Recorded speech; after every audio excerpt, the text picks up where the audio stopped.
Hey, Conan, you popped up on Saturday Night Live very recently and very specially. Yeah. Yeah, it was... Especially. Yeah, especially. I don't know if that's the right way. It was a very special episode of Saturday Night Live where they they addressed eating disorders, and it started out by saying, "This is a very special Saturday Night Live tonight." Especially? What am I thinking? I don't know what you were thinking, but yeah, it was really nice. It was special. I don't know when people will be hearing this, but as I speak, it was just the other day. And what happened was John Mulaney, who I'm a huge fan of, and we've become pals over the years. He basically told me that he was going to be hosting Saturday Night Live for the 5th time, and that I was invited to come by and see the show. And I had not been back to 30 Rockefeller Center, pretty much since I departed in 2009 to come out west. So I hadn't been back there, and it felt like this is a nice way to go back. The plan was just for me to sit in the audience and get to see some of the people that or hang around backstage and watch the show. And then and reconnect with people like Jim Downey, who's was the head writer at Saturday Night Live, who hired me, who's one of the icons, one of the great comedy writers of all time. He and I have reconnected recently, so I was going to see him, and we were going to see the show together and watch John do his thing. And then John mentioned to me, he called me up, I think it was on Thursday or something, and said, "Hey, we're writing a sketch. Would you want to be in it?" And I thought, if I get paid... No, I didn't. I said, I said, sure. And what was nice about it was I always like whenever I can close a circle, or in this sort of cosmic way. There's a sketch called Five Timers Club. And it's basically anytime someone's hosted the show, their 5th time, they're welcomed into the club. Long time ago, I think this was 1989, maybe, or 1990, when I was a writer at SNL, they did the sketch for the first time. Someone thought of it, and they were welcoming Tom Hanks into the Five Timers Club. And I'm just a writer at the show, a skinny kid in his 20s. I remember Jim Downey, I think, said, well, there should be a doorman who opens the door and lets people into the club. Conan, why don't you do that? And so there's this footage you can probably see online of the very first Five Timers sketch from whatever it is, 90 or, I saw that. And was that the first time you were on camera? No, I had done other things, but this was a big one just because Steve Martin's in the sketch, and Elliot Gould's in the sketch, and Paul Simon's in the sketch. And my job was just to open the door, and I think Tom Hanks unnecessarily says a fake name for me. He says, "Oh, hello, Sean." Like, there was no reason for me to have a name, but I think he just said, "Oh, hello, Sean." And it's like, and then I put a smoking jacket on him. I remember having a little trouble with the smoking jacket for a second, and having a heart attack. But something probably nobody else remembered. Yeah. And then I remember seeing this live. Yeah. I watched that. And did you look at the guy who was opening the door, who worked at the Five Timers Club, named Sean, and think, that guy looks like he's got what it takes? No, I thought that guy will someday be the bane of my existence. A lot of people thought that, and they were right. So anyway, I did that, and it was kind of just a nice moment.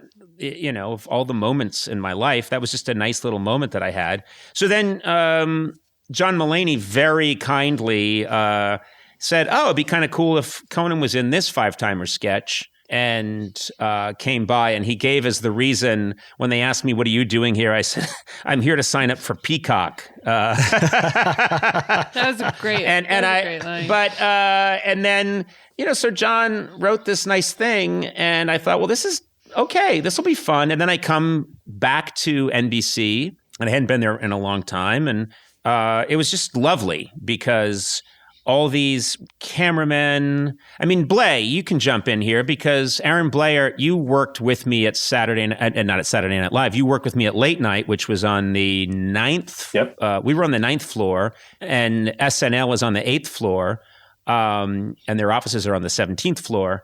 I'm just going to start naming Oh yeah, what's keep on. telling us. Yeah, Then this there's is riveting. then there's an insurance Riveting. company on the 5th floor. And you walk in from the front door. Our studio, of Right. course, on the 6th floor. No, anyway, it's Floors with Conan O'Brien. Jesus. Now, on the 43rd floor, it's interesting. There's a Bitcoin company now. But anyway, you work there, Blay, and so there are all these people that have worked at 30 Rock forever. And so you go there, and people are just coming off of, it's nice. Have you ever seen the movie Sunset Boulevard? There's a scene where Nora Desmond, the aging silent film star, goes back to the studio. And she goes back to the film studio, and she hasn't been there in a long time. And she walks in, and all these people up in the cameras and holding the lights go, Nora, it's me. And she goes, oh, Giuseppe, and then another guy will go like, Ms. Desmond, good to see you. And she go, oh, it's Tommy. Hello there, Tommy. That's how it felt a little bit. I was a very old silent film star who went back, but it was really very meaningful and sweet because some of the people that worked on my late night show are there. Tina Ryan, who did worked in wardrobe, she came and found me and started. She was crying, and I practically started crying, although I didn't because I don't have I don't have a soul. Right. But we had a really nice connection, and so many people came out and said hi, and I absolutely loved it. And then to boot, I don't take it for granted, but anytime I get to hang out, because you really do have to hang out there for a while.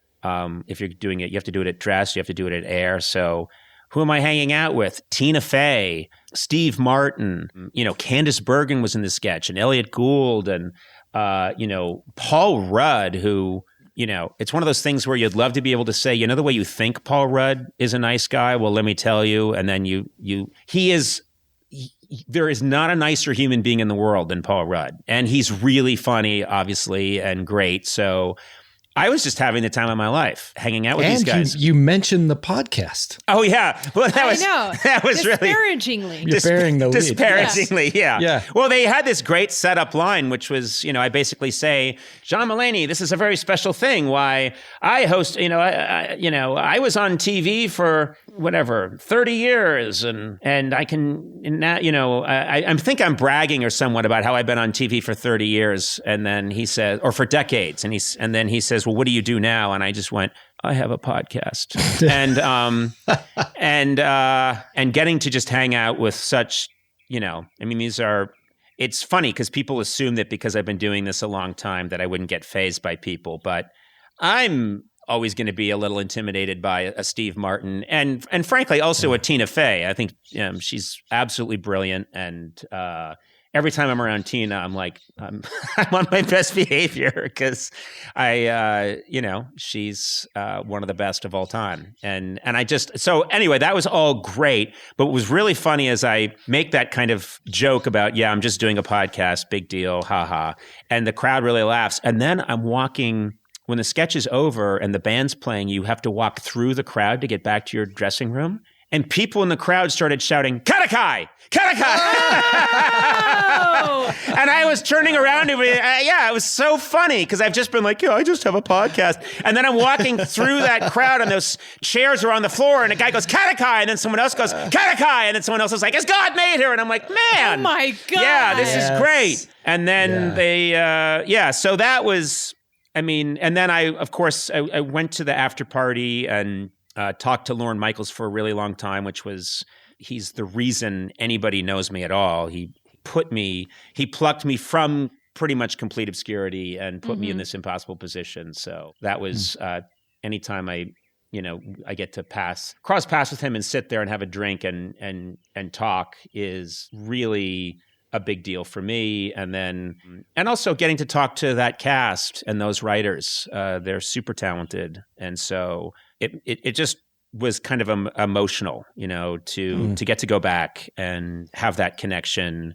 and also just see what good hands that show is in. They're very, very, they're talented writers and incredibly talented performers. So anyway, that was a treat. Very cool.